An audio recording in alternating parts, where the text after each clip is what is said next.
In the art of storytelling, in order to shape your hero, you must first create a well-developed villain. And when it comes to video games, it's no different.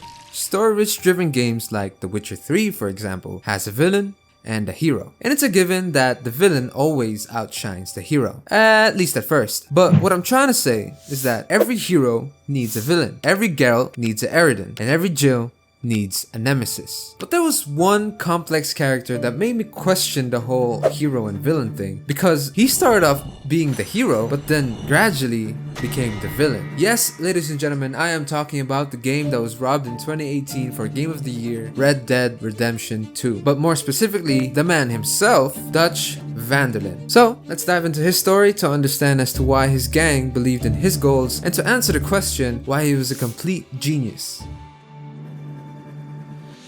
Strength in numbers. You see, when Dutch met Isaiah Matthews in the mid-1870s, he knew that 2 heads were better than 1. Now what do I mean? Well, the more people, the better the outcome. And that was smart. A wise man once said, if everyone is moving forward together, then success takes care of itself. So, the duo continued to expand with new members they met along the way. But little did they know, it was slowly becoming a gang of outlaws. That was at least in the eyes of the law. But with Dutch, he saw it more as his family. I was gonna say you're like a son to me, but you're more than that. Now when you think to compare him to his rival, Colm O'Driscoll, one significant trait stands out, and that's his charismatic leadership. Remember the first starting minutes when the gang took a hit and had to flee? If you can imagine being there, all hope was lost. But Dutch came in clutch with a very inspiring speech. Listen to me, all of you, for a moment. All of you, get yourselves warm. Stay strong. Stay with me. We ain't done yet. Come on, Arthur.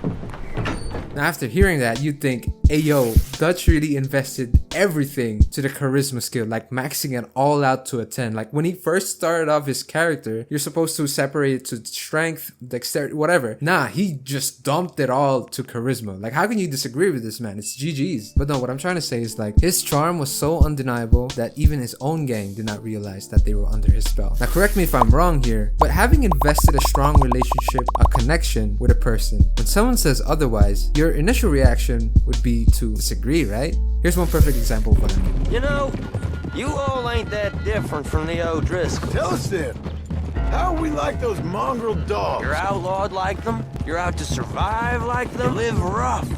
You live hard, fighting the law, nature. You're out for yourselves. See? This is why you're an O'Driscoll, O'Driscoll. You're out to survive. We're out to live, free. Colm's a sneak thief and a killer. Dutch is more like a teacher. Now, if I'm being honest, Kieran here was right, and the disagreements just proves my point. Dutch's charisma has won over his gang, and in turn, they respect him as their leader. Although, there were some questionable times where his leadership was out of pocket, and most notably in the final chapters, but we're only covering the part before he lost his mind. His strategic planning. Remember the Cornwall train? He saw the opportunity and conquered. Questionable. I just don't want any more folks to die, Dutch. But conquered. Also, side note, do you think Dutch was gonna help Arthur break free when he got caught by the O'Driscolls? It's good to see you. Hello, Colm. Because I don't know, the way he reacted was kinda on the edge. You were coming for me, right, Dutch? Of course, son. But let me know what you think in the comment section below. So yeah, before he lost his mind, the way Dutch moves was like playing a game of chess. 5, knight to G3, knight to F6, bishop to G2. And everyone was just playing checkers, which that makes a lot of sense why he survived that long. Through his manipulations and persuasions. Like that time with the Greys. Not even a single stutter when thinking about a made up name. We like it well enough. Hoagie McIntosh, at your service. Lee Gray. This is my deputy Archibald McGregor.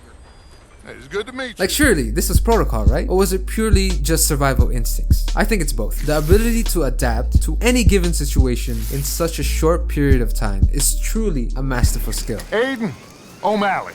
Is that so? And it also showcases great power. And who are you? Rip Van Winkle. But then again, after an unfortunate turn of events, Dutch's way of thinking went below zero. Like corrupt, poison. Done explaining myself to you. You want to be the general? What else you been doing behind Dutch's back? Completely losing everything in the process. And you know what they say about the ones at the top? They always fall the hardest. And if you played the first game, you'll know what I mean. So with that, we've covered the 5 main reasons why Dutch van der Linde was a big brain genius. And you know what? I think the gang would still suffer the same fate even after having the rat slain. But hey, what do you think about Dutch's intelligence? As always, a like would be great, your comments are welcome, don't hesitate, and I'll see y'all in the next one. Peace out.